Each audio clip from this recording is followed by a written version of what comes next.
Ikki viloyatni bog'lab turgan Samarqand muntazam yo'l patrul xizmati maskanida faoliyat olib borayotgan yo'l patrul xizmat xodimlari tomonidan Gentra rusumli transport vositasi tegishli hujjatlarini tekshirish maqsadida to'xtatiladi.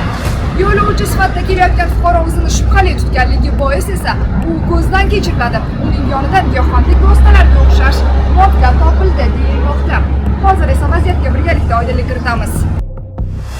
Qoradori 2026 tezkor profilaktik tadbirlari doirasida Karmana tumanida joylashgan Samarqand muntazam yo'l patrul xizmati maskanida faoliyat olib borayotgan xodimlar tomonidan qora rangli Lacetti rusumli transport vositasiga to'xtash ishorasi beriladi. Haydovchining hujjatlarini ko'zdan kechirayotgan xodimlar o'zini g'alati tutayotgan yo'lovchidan shubhalanib, uning yo'llarini ko'zdan kechirishadi. Navoiy viloyati Xatirch tumanidan bo'lgan 1994-yilda tug'ilgan ushbu fuqaroning yonidan 8 ta oq qog'ozga solingan og'irligi jami 20 gram bo'lgan marixuana giyohvandlik vositasiga o'xshash modda borligi aniqlandi.